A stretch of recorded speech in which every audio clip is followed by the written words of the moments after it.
What's up, guys? It's about 6:30 in the morning on July 4th, and today I'm on a mission to fix my Lamborghini taillight. So I'm supposed to be somewhere at noon today with the car, and I've been waiting on this taillight for over a month. So I'm gonna run home and hopefully we can figure out how to put this thing back together before I need to clean the car up. I still haven't washed it even after the 412 rally because I don't want to drive it with that taillight flopping around. So it's gonna be a fun morning.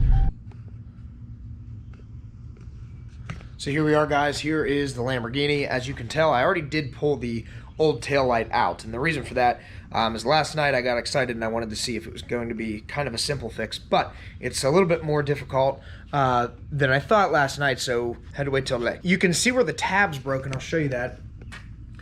So these are broken off the old taillight. I don't know if those broke first and that allowed the light to flap and catch wind. I think that's what happened because that taillight's always been a little bit loose since the day I bought the car. So I'm assuming that's what's going on. So there's two bolts on this that are underneath here, and then there's a little grill that goes in right here on the other side.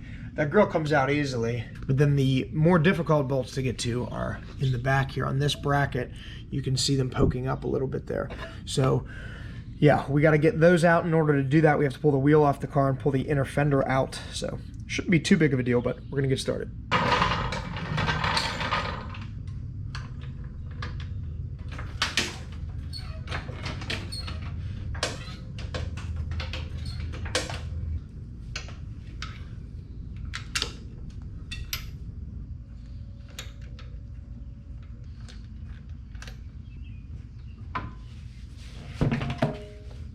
Wheels off.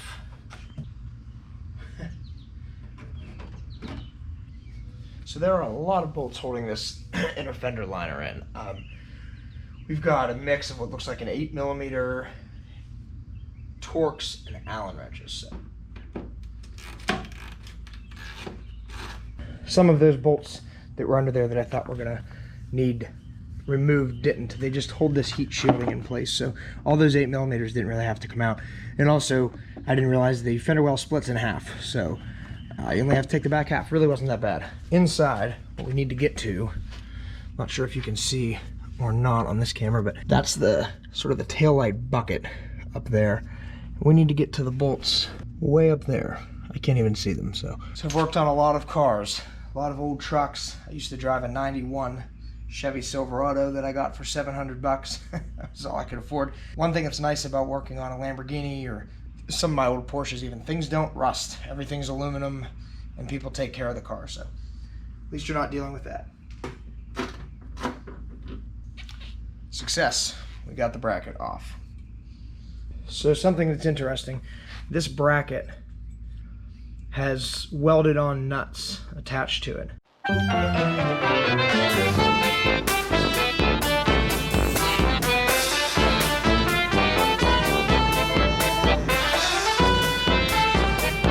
Out why the brackets were broken on my last taillight. As I started to put one of the screws in from the old taillight into the new taillight, it actually started to crack the housing again. And then I realized that the screws that were on the taillight that I just got before I switched to bracketry, they used the wrong diameter screws apparently when they put this last taillight in. I don't know why it was out, but yeah, that's exciting. So now we're good as new, at least on the top.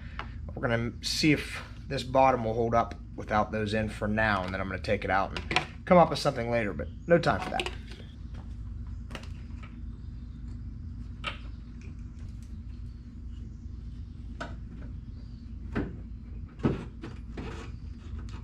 Something else that's interesting is this taillight. First of all, we have to adjust where it sits, which might be hard to do with two missing posts, but also it has one plug on the back of it, and the other one had two. They look identical. This is an 04. That was the first year, so maybe they switched some things around after 04. It looked like the new taillight was actually from an 06. So what I ended up doing is just taking all the bulbs out of the sockets because the sockets did line up on the other side, but the wiring didn't. So I just swapped all the bulbs out, and now the wiring's good. I just tested everything, and everything's working, so we're good to go.